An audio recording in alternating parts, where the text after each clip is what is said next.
All right, and we're live. Welcome, everybody, to another edition of Deconversion Stories. Today, I am chatting with Tim Sledge. He's a former evangelical Baptist minister, and he is also the author of the book Goodbye, Jesus. There's a link in the description below if you are interested in purchasing the book. I have not yet, but I'm going to, because I'd love to add that one to my collection. And I'm always interested in reading about stuff like that. So welcome to the show, Tim. Thank you so much for joining me today. Hey, Neil, it's great to be with you. Thanks. Yeah, no worries. Basically, what I do here is we talk about our pathways away from belief and stuff like that. So why don't you take us back to the beginning of your, your leaving the faith sort of thing, and take it away. Okay, well, yeah, sure. My story may be a little bit different in that for me, it didn't really start with the intellectual wrestling with philosophical issues or is God real or any of that. For me, it started with I started preaching when I was 16, grew up in West Texas, and pastored my first church when I was 19. Went to Wow. Wheaton College, got a bachelor's degree in Bible. Went to Southwestern Baptist Theological Seminary at Fort Worth and got a master's and a doctorate, and then started pastoring and served in churches in New York, metropolitan Chicago, New York, Memphis, Tennessee, Phoenix, Arizona, and then eventually in Houston. And through all of these places, starting back almost at the very beginning, when I was a teenage preacher, I started out with a real idealistic view of Christianity. I mean, I took the Bible seriously, and Sure. but it wasn't very long before I started seeing what I call exceptions to the rule of faith.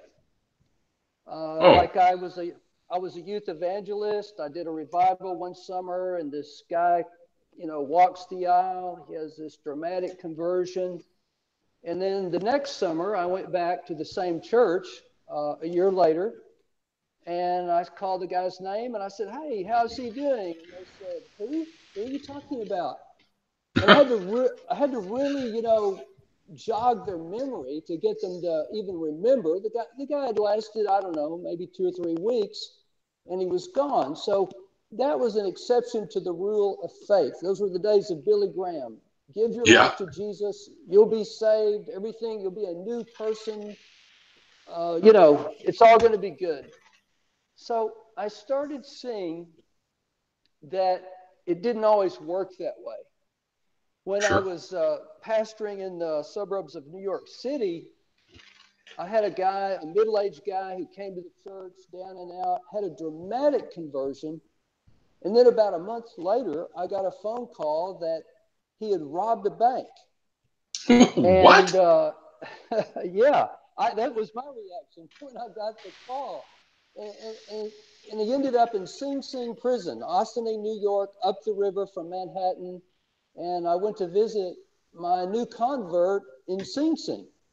And so I was thinking, wow, that's not exactly like Billy Graham said it would be. Right. So every time one of these things would happen, though, once you commit to faith, there's a whole process of people who are telling you, teaching you, the devil's going to try to take you away from faith. The devil's going to try to make you doubt and all of that stuff. So you're going to be a good, faithful Christian. Don't give in to the doubt. So what I would do each time is I would just file it away. Okay, when I get more experience, more education, I'll be able to answer this. And so I had this bottom drawer box. I'm putting stuff in the drawer, And over the years, the drawer's too small. I need a closet. The closet's too small. I need a room. And after decades in ministry, I had this long list of exceptions. And the weight of those exceptions became heavier and heavier. And and that was one of the things that started pushing me away from faith. It wasn't the thing that sort of tripped the switch, but that was the sort of the power behind the doubt that eventually came. Wow. And it's just because you collected all that. When you say you had a drawer and then a closet, I'm thinking like a mental one.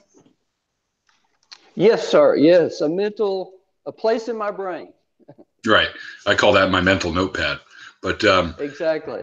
Yeah. So I guess after collecting all of this stuff, thoughts wise, what was it like? Did you start seeing contradictions or anything like that, or? Well, so I mean, the other thing that's going on is as you study the Bible, and I, Wheaton College is one of the most conservative. Mm-hmm. It's Billy Graham's alma mater, a very conservative school, and actually, in the Christian world, I had some great teachers, and so when you study the Bible, though, you start realizing there are problems with it. And as one example, one of my professors was Dr. Gordon C. at Wheaton, and he became he's a famous New Testament scholar. Okay. And I had a class with him, and he said something that I never forgot 10, 20, 30, 40 years later. I remember this one sentence he said. He said, have you ever noticed that there's more gospel in the letters of Paul than there is in the Gospels? And what he was saying was, what evangelical Christians call the gospel, give your life to Christ, faith in Christ, you'll be born again, you'll be changed. That's really more from Paul. And we find Jesus saying things like, I was sick and you visited me. I was hungry and you fed me. And the idea is if you didn't have Paul and you just had, and of course we're going on what the writers of the New Testament books tell us was said by Jesus, but sure, if that's all you had, you'd have more of a works-oriented religion. So that statement that my very conservative professor made, it didn't make my faith go away, but I couldn't forget it over the years. And so there were a lot of things like that I wrestled with. I'd always just put them in that bottom drawer, keep going. But like an out of sight, out of mind thing. Yeah, that's what you're trying to do. Yes. Sure. So the many years later, I finally reached that place in my career as a minister that I think everybody, it doesn't matter what your career is, you're trying to get to that place where your experience and your education and everything sort of all comes together. And I reached that in a church in Houston. And when I went there, they had 500 members. Wow. I knew what to do, and I started working to build the church to grow. I was a good preacher. I preached sermons that were, exciting and captivating, and the church started to grow and eventually almost quadrupled in size. We had over 2,000 members. And one of the things that I did during that time, my father was an alcoholic, and so I fit into the category of adult child of an alcoholic. And in the mid-'80s, a lot of the books on ACAs were coming out, and I decided to do a sermon series on adult children of alcoholics. And to prepare for it, I went to the Meadows, which is a treatment center in Wickenburg, Arizona, and I actually went there for a week to get material for my sermon. But when I was there, it was like, wait a minute. I'm sitting in this small group with recovering addicts and alcoholics, sex addicts. As a minister, I'm sitting there thinking, what am I doing here, But as I sat in the meetings, there were a couple of things that happened, and one of them was the honesty, the level of transparency and honesty was incredible. And the other thing was, as I heard these people talk about the emotional issues in their lives, I realized that I wasn't so different from them as I thought. Mm-hmm. And so this was a life-changing experience for me. I went back to my church. Oh, I bet. Yeah. I went back to my church, preached a series of sermons, got honest about, I was actually having panic attacks during this time. And I got up and I said that. I've been having panic attacks and I'm struggling. And my childhood has made it harder for me emotionally. And man, it was so amazing what happened when I did that. People started coming to our church from all over Houston, from other denominations. And Christians, in the church, it's kind of like the unspoken rule is Jesus has saved you, so either be okay or act like you're okay. But Yeah. suddenly, all of these people started coming up to me and talking about how they were actually hurting. Even though they had committed themselves to Jesus, they were still struggling emotionally. And so we started a support group ministry that just grew dramatically. And as a result of that support group ministry, we ended up with sort of two congregations in that church, sort of the more traditional, and then the kind of the broken people who came to our support groups, who came to that ministry. And I found myself identifying more with the second group because they were more honest. They weren't trying to be perfect. But over time, those two congregations created stress. And after leading the church to quadruple in size, being there 10 and a half years, I was forced out. I was forced to resign. And forced to resign? Yeah, I chose not to fight it. I was at a time in my life when I was exhausted. I was down. And when I saw what was being done to me, I was so disgusted by it. I said, I don't want to be a pastor anymore. Yeah, no kidding. So there was a big business meeting, and this committee of small group of people had said, there's a lot of people who are unhappy with your leadership, and if you resign, we'll pay you for 10 months, but if you don't, you're going to be fired. So I went to the meeting. It was a Baptist to have business meetings where everybody votes. It's a democracy. But I got up and spoke for a moment, and about 80% of the people stood and gave me a standing ovation. Wow. And that's when I knew that I'd been tricked.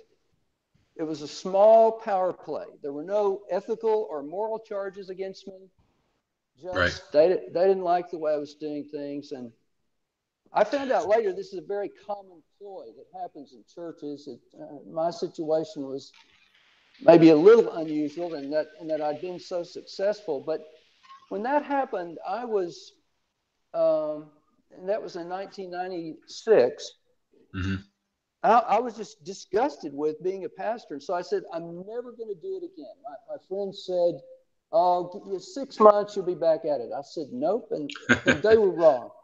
They were wrong. But so I actually did several things, but I'd written some books and I was being asked to go around and speak all over the country. So I continued as a minister, speaking and writing. I did a radio program, a Christian radio program, talk show in Houston for a while. And but I also started a software development business. And so I had my feet in both worlds.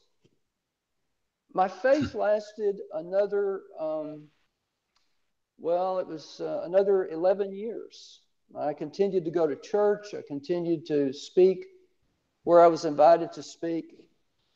But about 10 years after all that happened, I went through a personal crisis, kind of a midlife crisis. Sure. And that led to me leaving my marriage. And I've been married for 34 years. Oh, wow. It was not like anything I had ever done. And it really, it was a failure on my part. It was it's not something that I feel happy that I did. But the interesting thing about it was that for the first time in my life, I got to know what it felt like to be the not okay person in the church. I'd always been the hero, the preacher, the teenage preacher, the doctoral graduate, the growing church pastor, the Southern Baptist author. And now I was totally broken. And I got so low. I went to a pastor I knew, and I said, I need your help. I want to be restored. I'm not looking for a ministry. I just want to get back to where I was spiritually. And he looked at me and he said, there are two kinds of people. And there's one kind of person that is just irreparable. And that's who you are. You can't be fixed, Tim. And right. So that's when I knew what it felt like to be on the end of the judgmental attitude that can be present in the church. And that felt especially painful to me because I'd worked so hard in my own church right. to make it a place where broken people could find healing. But even then, it was still another, I'd say, another 2 or 3 years before my faith ended. And one of the things, as an evangelical Christian, I'd always taken the position that homosexuality is a choice and a sin. I didn't hate homosexual people, but it was just about trying to follow the Bible, and so I thought it was a sin. And I had some friends I'd known for decades who had children who had come out as gay, and I had known those children since they were little. And I found myself thinking, they didn't choose to be gay. I've known them since they were kids, and I can see that this is part of who they are. Exactly, they're born that way. Yeah, and so that was one of the first places where I said, you know what, I'm not going to follow the Bible on that anymore. Right. And then the next thing was, I started thinking about hell, and I started thinking, okay, I was born in West Texas. Baptists are, big there. I became a Baptist. I was a Christian. But what if I'd been born in Iraq or some other place in the world? Sure. I wouldn't be a Christian. So how can I think that a loving God sends people to hell really kind of based on where they're born? I just couldn't buy into that anymore. Well, not only that, you got to consider too that if he's all-knowing like he's alleged to be, then he already knows everyone that's going to be in hell. Yeah, right. Like ahead of time. Exactly. Yeah, it gets pretty crazy when you start putting it all together like that. Yeah. So it's kind of odd. I don't remember the exact month or day when this happened, but I had a friend that I'd gone to high school with he'd been an atheist since high school. He was Jewish, but he was an atheist. And back in high school, we were friends, but I would try to witness to him and win him to Jesus. Right. So I called him up one day and I said, I want to have lunch. And so we sat down for lunch and I said, Jay, I want to apologize to you for all those times I tried to convert you. I said, I don't believe any of that anymore. And Jay was like, his jaw literally dropped. And he just couldn't believe, that what I was saying. But that lunch with him marked the official end of my faith. And that was around 2007. So this was about 10 or 11 years after I stopped being a pastor. So hold on, you had lunch with an ex-Jew and then suddenly became an atheist? Yeah. What did they put in the food? Well, yeah, to this day, my friend Jay is like, he's still amazed at that. It's like, and the reason is I was so into it. There was not any wavering for all those decades. And I think really So it's interesting because I wrote a book about it last year, and in writing the book and telling my story, I actually went back and I did a lot of research because I couldn't remember what happened and when. But the process of writing the book and even reflecting on it since then has made me realize that my doubt actually started earlier than I was able to admit to myself. Right. And I think had I never gone to the Meadows and had I never participated in that group, and because what happened was, as I started working in these groups, they were very powerful and people really did grow and change. And it was largely about just being honest and just standard support group stuff, being honest and helping each other. And I'd go out of there and I'd think, wow, this works better than conversion. This works better than prayer. Now, we were still combining, we were still doing the prayer and combining it all together, but there was this growing sense that, because, at the core of me from back to when I was young, what I really wanted was I wanted to help people. I wanted to help people grow and change and be better. And so what I realized over time was that conversion, it just didn't work as advertised. And so when I saw the groups, it's like, well, this does work. And I think that was really something that sort of started to loosen up the foundation a little bit, though I didn't realize it at the time. Sure. Okay. Could any of that had been maybe brought into play as well as when you were sort of forced out of your ministry at the church in Texas there? Well, yes. I mean, I think that, so what I learned from that was, I mean, and I'm just trying to be honest. I'm not like, there were a lot of preachers greater than me. I wasn't, but I was near the, I was in the A team. I was really good at it, and I worked really hard. When I was forced out of my church, the thing that I had to realize, because people that, all these people in the church that were supportive and they just really cared about me, and they said, well, we know that God is going to take care of you, and God has something better for you. But what I realized was, no, there's no God watching out for me. Otherwise you wouldn't be being forced out to begin with, if you think about it. Yeah, and the Christian thing is, you say, well, I'm being tested, or God's going to use it for something better. But in the end, my ministry just sort of fizzled out. And of course, Christians would say, well, you weren't really a Christian. I challenge anybody. No true Scotsman. I challenge anybody to read my story. I will tell you this: nobody who knows me ever says to me, you weren't really a Christian. People I interact with on Twitter, on the internet, say it all the time, but not anybody who knows me. And so, I mean, so what I think what that did over time was that being forced out, it was like, no, there's no God watching over me and making sure that I'm put in a strategic place.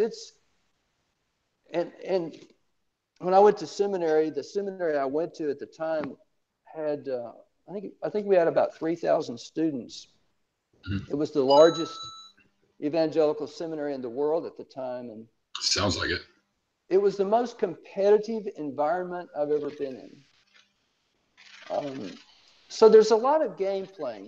It's like, well, God has called you to preach and God is going to put you in the right place.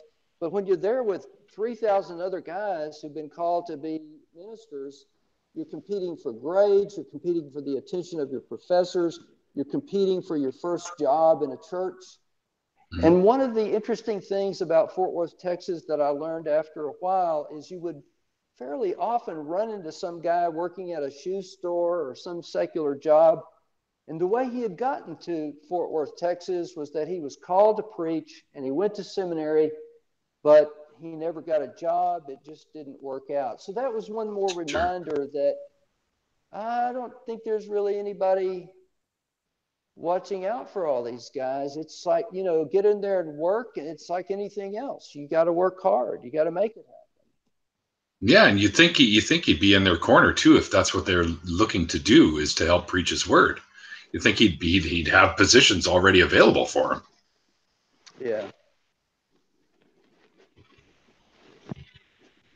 Well, I have some questions from some of the guys watching. Okay. Good. Yeah, there's quite a few actually. They sort of been piling up as we've been chatting. So if you're all right with it, I'll run a few by you. I love it. Let's go. Let's go for it. Okay, I'm assuming this one's probably irrelevant because you didn't really have a congregation when you finally hit your stage of becoming an atheist or non-believer. But what about the reactions from people you knew from your old congregation and your family and friends? Respond to this. Well, yeah, that's a great question, because for me, and I think it's maybe a little bit different when you were somebody's pastor and they looked up to you, they just want to get away from me. They just don't want to talk to me, but because it just messes with their heads, that this could happen. But sometimes it's the standard stuff. It'll be pity. I mean, but basically it's like I don't exist. Wow. Now, when my book came out, my best friend actually still goes to my old church, and he's still a committed Christian. And we have this real honest relationship. He knows what I believe. I know what he believes, but, we're just friends. And we've been able to somehow keep that friendship despite our dramatically different views on religion and God. Mm-hmm. But he told me that a lot of people in my former church read the book and it made them very angry. Really? Yeah, because it was kind of like, in the book, one of the things that I did was this is accountability time for these people who, and when they did all this, the group that was doing it, they said, well, we've bathed this in prayer, Tim, and we just know it's God's will. Well, so it made them mad because I told the truth. I told what happened, and they didn't like that. Wow. But one thing I would like to say, though, is that I kind of did it the easy way because I slipped out gradually. And by the time I made my decision that I no longer believed, I was making a living, in my software business. I really have a lot of admiration for ministers who walk away right in the middle of it. I think that takes a lot of courage to do that. Well, there are organizations like the Clergy Project that can help them out as well, right? So, yeah, exactly. One of the ladies I interviewed recently, she's also actually fairly fresh out of the belief. Her name is Sasi Atheist. And she wanted to know, even you mentioned a little bit about it before, about homosexuality. She wants to know what your stance is, I guess, on homosexuality now. Well, I don't even believe in the concept of sin anymore, first of all. I believe in personal accountability, but not sin. And but even if I did, that's not relevant, because the only reason I had the position I did on homosexuality was because I thought that's what the Bible, the New Testament, taught. And I still think it's what the New Testament teaches, but I don't think the New Testament has any authority anymore. I think it's just stuff that people wrote trying to figure out things. So I'm okay with each individual coming to their own sense of their sexuality. And one of the things that we're obviously coming to understand in these days is that sexuality and gender is way more complex than most of us realized. So, for sure. And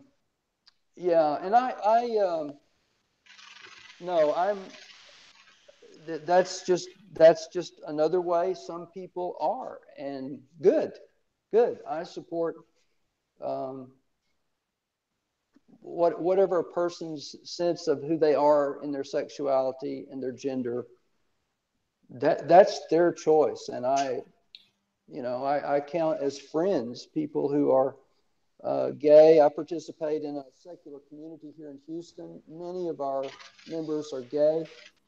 And one of the things I love about my friends there is a lot of them, I don't know if they're gay or straight, and I don't really care. I mean,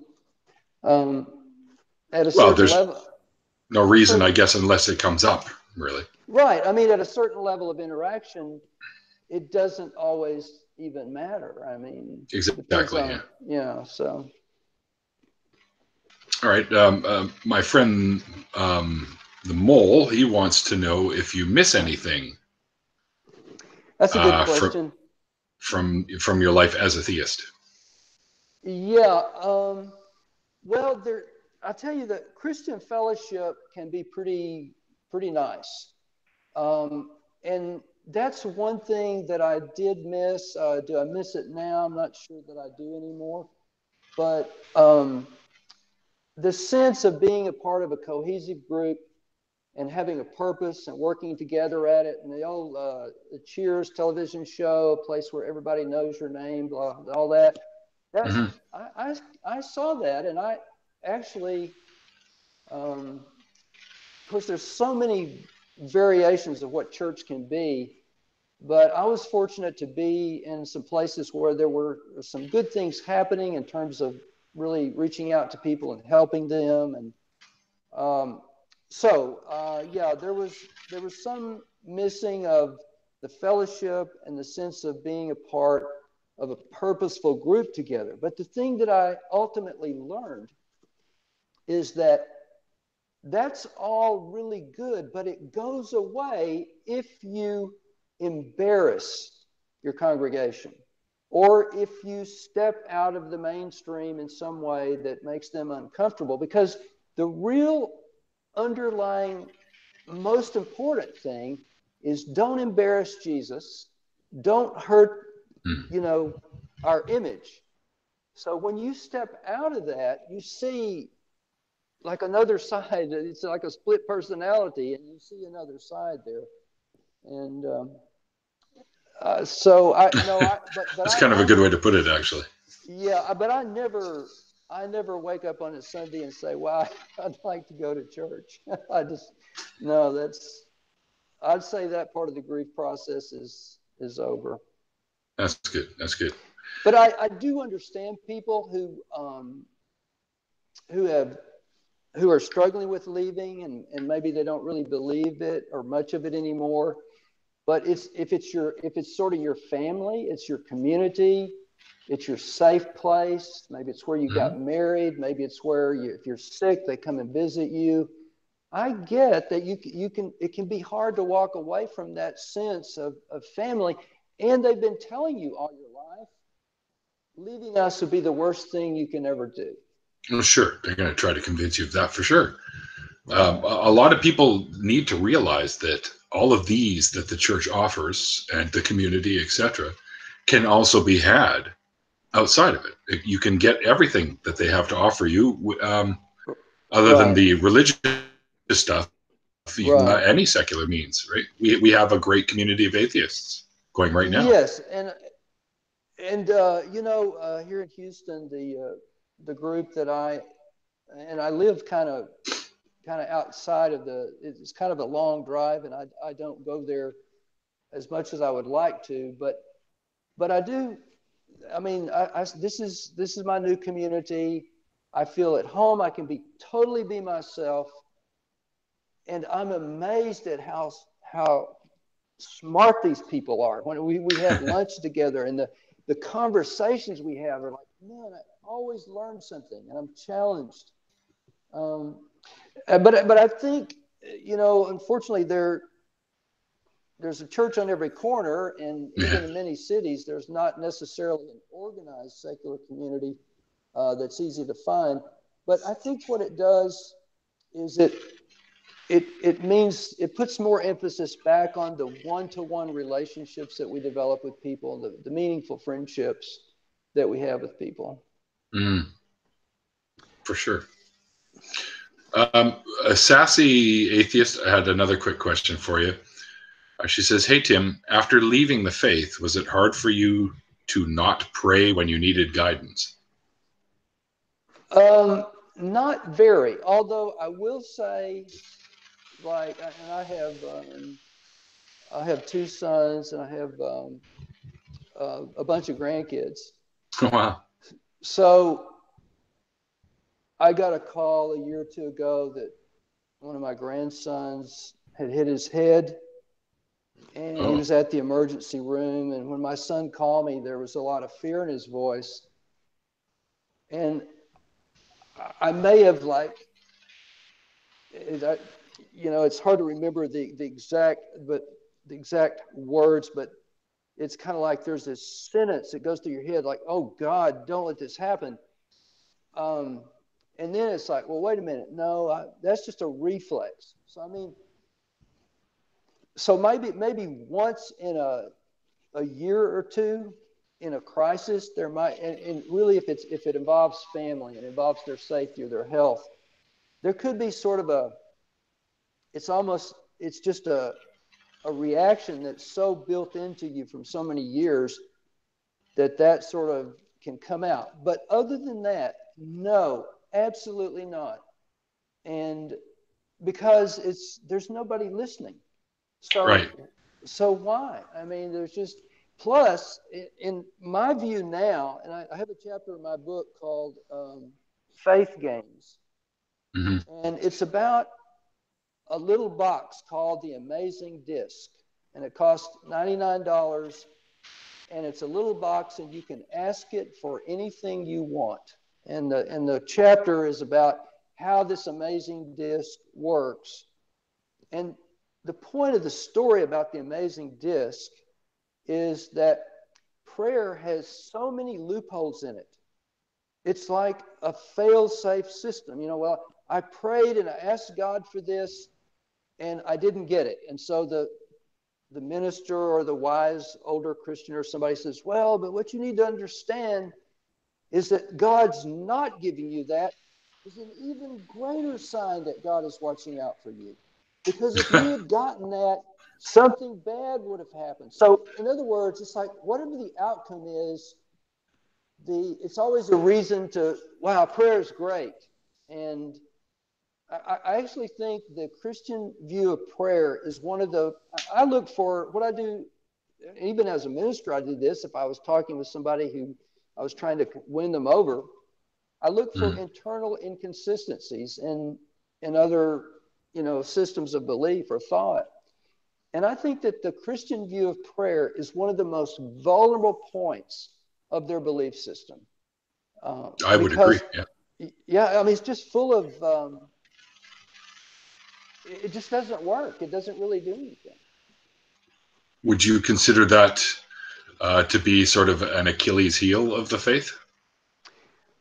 I believe it is in a way, but it's hard. Here's the problem, and I've been real active on Twitter for a couple of months now, and so I've had my share of encounters with the online apologist, and oh yeah, one of the things that, but I've actually learned a lot from interacting with them, but one of the things that has just sort of been reinforced for me is that, and so I think more of evangelical Christianity, but it's generally true of anyone who has any kind of commitment as a Christian. By the very nature of your commitment to Jesus, you are unable to respond to any rational arguments against your faith. And there's a verse in 2 Corinthians that talks about that a Christian should tear down any arguments against the faith and should take every thought captive. And so if you accept that one verse as truth, then a Christian isn't supposed to even entertain any idea that goes against the faith. So when you're trying to talk to someone who's in this mindset, I mean, it's not really usually going to be a logical discussion. But here's what I try to do these days, and I base this on my own experience. All these years, there were conversations I had back when I was in college. I met this guy somewhere, just a guy from, I don't know where he was from, nice guy, really sharp, and I'd just gone to some seminar about the filling of the Holy Spirit. So I started talking to him about, I'm really excited about being filled with the Holy Spirit.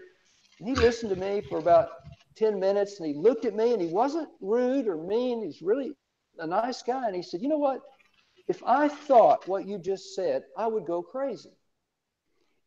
And that was that. Wow. But decades later, I never forgot that moment. I never forgot what he said. Right. And I think that sometimes what we can do in the discussions that we have with people who are really deep into faith and not doubting, is that maybe we ask some hard questions, and they won't show you, they won't let you know that it got through. But it's one of those things they have to put in the bottom drawer. It's one of those things they can't answer. Sure. And they file it away until they can come up with some sort of apologetic to deal with it. Right. A friend of mine, David Worley, who does another podcast similar to mine where he talks with people, he wanted to kind of know a few stances you might have on things like homeopathy, abortion, slavery, anti-vaxxers, that kind of thing. Okay. Well, that's a lot of different things. Let me take a stab at Sure.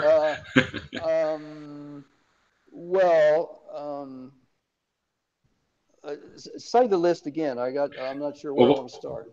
We'll start with, say, homeopathy. I go for evidence-based decision making. Right. I haven't really. I'm kind of into trying to be healthy and be aware of how to eat right and things Sure. like that. But I'm also aware of the whole anything that's where people are just like believing stuff where there's not evidence. I'm not with that. I'm not with it. And I do think sometimes there are areas where we don't fully understand things. I think there's a lot of connection between how we think and how our physical bodies, react to illness and stress and things. But sure, I'm not a homeopathy person, but I'm not on a crusade against it either. But I read some of the, the comments that a lot of people feel really negative toward it. And I probably need to read more about it, but I'd say it's not something I'm into. And if there's not evidence for it, then I'm going to go with the evidence. Okay. What about your stance on something like, this is a big one, abortion? Well, so I was very anti-abortion Makes sense. as a minister. But I feel like that abortion is a choice that a woman should be able to make. Well, let's do the easy part, the really easy part. Even as a minister, I was not against abortion in the case of rape or incest. I just never got that. Okay. And I mean, even as a believer. Now, I think if a young woman was coming to me for counseling and, saying, what should I do? I would say, this is something you need to think about and think about the implications of it. I think the later term, the issue of an abortion in the later stages of pregnancy is a little bit more of an issue. But that's also risky. Really, yeah. But I think I'm pro-choice. And here's the thing. Okay. I think that my brain is who I am. I don't believe in a soul. I don't believe in an afterlife of any kind. And so that means in those early there are early stages where this is, a couple of cells, a few more cells. And so it's a little bit harder. It is harder for me when that unborn baby is at a point where there's indications that there's the ability to respond to pain. And I'm not an expert enough to, get into too much detail about exactly what happens when. But here's a couple of things here. One, Christians are pro-birth, not pro-life. I mean, the evangelicals. Right. They're like, they'll do anything to save the baby before it's born, and then when it's born, they say, you're on your own, and if you grow up in a bad environment and sell drugs and get arrested and do something, well, we're going to execute you, or go to war and kill somebody, and if you get killed, well, that's okay with us. I mean, so that just makes no sense to me at all. I think if you're really pro-life, I think you're going to. But here's one of those internal inconsistencies. So according to evangelical theology, an unborn, first of all, the scripture in the Old Testament, God knew me before I was in my mother's womb. So the Christian belief, if you go with this concept, is that God knew you before you were born. You had an identity even before those first few cells were formed in a mother's womb. And that's where I think they're getting this like total, no matter how early it is. But if we follow their theology out to its logical point, so let's go two possible routes here. One, the baby, let's say it's a mom who's addicted to heroin or crack or something. She has the baby grows up in a really bad environment, ends up being a drug dealer, ends up killing somebody, gets arrested, and is executed for that crime, and goes to hell forever. So that's route one. Route two, the baby is aborted at a few weeks into the pregnancy, and according to that same Christian theology, goes straight to heaven and spends eternity with God. Now, to me, that's one of those internal inconsistencies. I mean, it doesn't make any sense. It's one of the things that exposes the nonsensical view, of all of this. Yeah, it's absurd. If Christians were really consistent, why wouldn't they just say, well, the abortion is better because that guarantees heaven? But that's not what they say. Right. And I said something quite similar in a discussion I had with somebody else about this. Pretty much the same scenario you said. He's born into a bad environment, grows up some form of a criminal, and ends up spending eternity in hell, as opposed to the other option, which would have been to have been terminated a few weeks into, and then gets to spend eternity. Like, it just doesn't seem like it's justified. Yeah, and what's frightening about it is if you follow it to its logical conclusion, it actually, I mean, you could start thinking, well, okay, then maybe it's better that they die when they're little children or something. I mean, it's just, it's sort of crazy making to me. Yeah, for sure. But I would say that I don't own any slaves, and I'm not planning to on the question of slavery.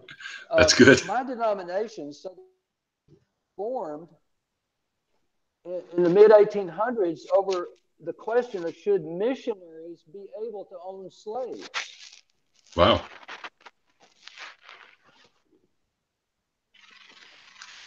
What were they? So were they saying that they should be able to, or not? Well, so in the mid-1800s, there was a split of Baptists in the United States. They became Northern Baptists, or now American Baptists, and Southern Baptists. The Southern Baptists were from the South, and they felt it was okay for a missionary to be a slave owner. Okay. So now that is not really, my whole life as a Southern Baptist. I mean, none of my seminary professors, none of my nobody. We weren't racist. But when I went to one of those exceptions to the rule of faith, when I was in seminary, I was a youth minister in Memphis. And we had a situation where a black family tried to enroll a child in our weekday preschool, and they were turned away. I started a ministry for youth where we were inviting African Americans to things. And so we ended up having a big deacons meeting because the NAACP was going to picket our church. And at that meeting, I saw these older deacons, Southern Baptist deacons in Memphis, Tennessee. Some of these guys were racist. And they weren't asking, what did Jesus say? They were talking, some of them were talking about, well, if they come and protest in our church, so-and-so is going to happen. Anyway, it was actually frightening. So, I don't know, I may be getting off track here. I apologize for that. But that's quite all right. I don't know what, I'm hearing a bit of a scratchy noise in the background, and it's causing a noise reduction issue where you're fading out a little bit on me. So. Okay. Well, let me see here. It sounded like you were almost like you were sanding something with sandpaper. Oh, well, that's not good. How about now? Is it better now? Yes, much better. Okay. All right. Maybe a couple more questions because we are getting close to an hour. I don't know if you'd want to jump. I always have an after party when I do these interviews. If you're up for it, maybe for a little bit anyways, you can meet a few of my friends from our own little sort of atheist community, and they might have some more questions for you. And now, of course, I will shut this one off and restart a new Hangout so I can separate the two into the categories on my playlists. But Lloyd G had an interesting question before we go here. When you were still a believer and you still envisioned some kind of afterlife, what was your vision of what you thought heaven would be? Well, this was kind of a problem because the New Testament really doesn't say a whole lot about what heaven is like. I mean, there's walls of jasper and streets of gold. So the first thing you say is, well, we're going to be singing praises to God. We're just going to be rejoicing and being in the presence of God. And then you start thinking, well, okay, that's going to get kind of old, maybe. I mean, really? Is that? And here's where I ultimately ended up. One of the last times I remember preaching on heaven, I went to 1 Corinthians 13, which is the chapter on agape love. It says, love is patient, love is kind, love keeps no record of wrongs. And it's really a good description of love for anybody, pretty much. So what I would say was that heaven is a place where this kind of love abounds. This kind of love is characterizing all of the interactions that we have with people. Sure. But there is a real problem. And there's actually kind of a cool TV show with Fred Armisen. I think it was on Netflix recently. And it's about this couple that end up in heaven. But heaven is like a suburban community. And after you watch a few episodes of this show, the thing that comes out so strongly is that, wow, this is kind of a downer. There's really not much going on here. So, but I know that committed Christians would counter that and say it's going to be wonderful. God is there. What more could you ask for? But I think one of the questions I would ask them now would be, so tell me what you're going to do in your 4th week in heaven. What are you going to do in your in month 6 of heaven? What do you think is going to happen? And a whole other interesting thing, when Jesus made these appearances after he rose from the dead, he ate food with the disciples. So okay, you've got an esophagus, you've got a stomach, you've got intestines. Will there be bathrooms in heaven? Will you get sick? Will you have diarrhea in heaven? I mean, how does this all work? One of the things I always thought was kind of interesting is apparently I get conflicting stories, though, as if one of your family members ends up in hell, you won't remember them, so you won't worry about it. Yeah, that's the answer. You just sort of be a vacant spot.